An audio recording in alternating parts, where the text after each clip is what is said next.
welcome to the SciFirst MovieTalk episode. So in this episode, I'm discussing the 2017 computer animated comedy sequel, Despicable Me 3, as directed by Pierre Coffin and Balda for Illumination Entertainment, making this the fourth feature-length movie in the overall Despicable Me franchise. Following his misadventures in the previous two Despicable Me movies in the series, we once again catch up with Gru, as voiced again by Steve Carell, the ex-supervillain now turned agent for the Anti-Villain League, the AVL, who, along with his wife Lucy Wilde, as voiced by Kristen Wiig, whom he fell in love with in the previous movie, are trying to balance work and home life, catching the bad guy while taking care of Gru's three adopted daughters, Margot, Edith and Agnes, as voiced by Miranda Cosgrove, Diana Gaier and Neve Scharrel, respectively. Gru is hot on the trail of one particularly retro villain by the name of Balthazar Brat, as voiced by Trey Parker, an ex-child star on an 80s kids crime TV show, as the main villain, who then kind of took his role on the TV a little too seriously and delusionally carried on with his villainous role well after his show was cancelled. Initially failing to capture Balthazar, and in spectacularly disgracing style, Gru and Lucy are fired from the AVL by its now new director, Valerie Da Vinci, as voiced by Jenny Slate.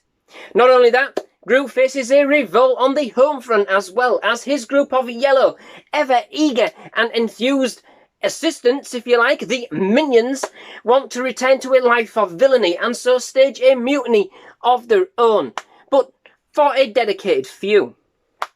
And into the mix goes Gru's long-lost and until recently unknown twin brother, Drew, as voiced also by Steve Carell.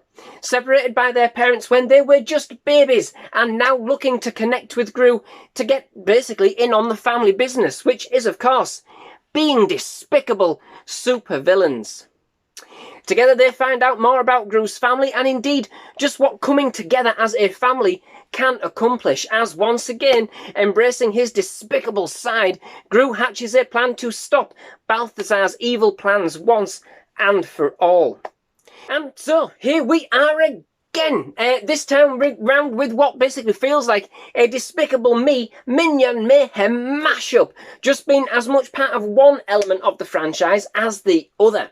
But all in all, given where the franchise has been heading, this one actually felt like it did have more purpose, and the light distraction of a Minions adventure side story actually worked fairly well, I thought, all things considered. And the idea of a Minion revolution in the face of a future being good was an amusing concept. I think the balance of screen time was fair between the various characters, given how many we now have in the series. This time around, even the girls had their own series of adventures and ended up being integrated in the overall stakes, which definitely felt as though they had been raised this time around, if indeed against a totally harebrained and madcap grandmaster plan. This entry feels a lot more zappy from the start. That's a bit too much kind of going on throughout, instead of kind of concentrating on one or two kind of really grand ideas. But it certainly keeps things paced and has a lot more of a kind of a buzz and energy that certainly prevails and entertains.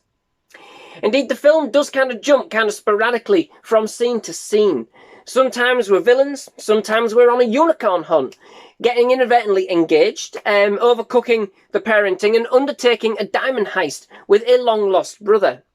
It's not too hard to follow events, but don't get me wrong, but it is a little cluttered. But at least it rarely leaves a dull moment. Its animation is brilliantly slick, and although the overall delivery doesn't quite have the kind of the swagger or the bravado as the first movie, it does make up for this with the fun it clearly has with its characters once again. Minion, human, Gru or otherwise. Balthazar is a Looney Tune addition as a villain, fitting Parker's irreverent style like a glove. Totally off his rocker, a Rubik's Cube short of a, well, completely with his own personal tummy crackpot. Basically just an excuse to have some awesome 80s soundtracks, which it certainly provides. That and a number of other brilliant 80s references and pop culture.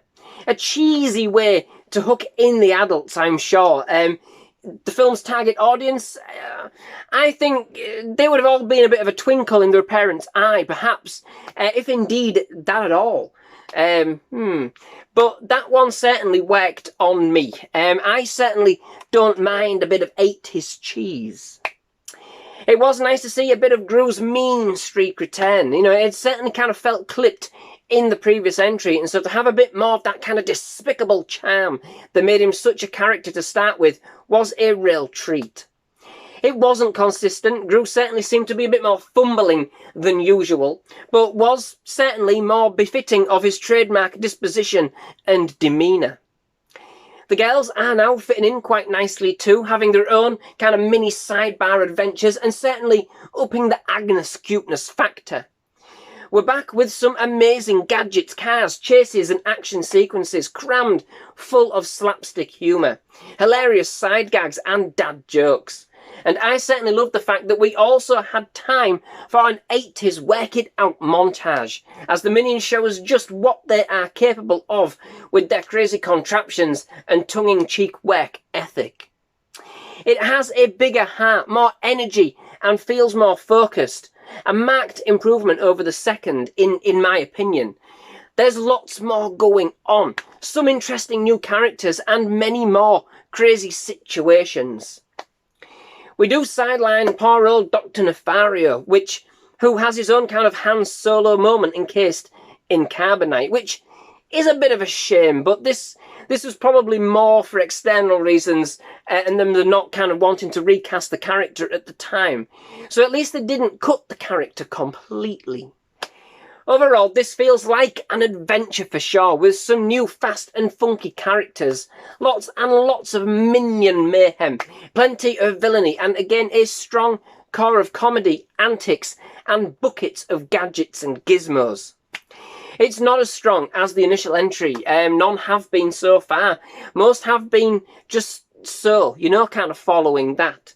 But it's kind of nice to have the characters back once again, and although this isn't anything special or extraordinary, it still packs in enough to keep things entertaining. I'm sure this entry will put a smile back on your face. If not the 80s throwbacks and awesome soundtrack, then some of the movie's more endearing and playful moments, such as going on a unicorn hunt with Agnes, to Gru and Drew doing the twin swap.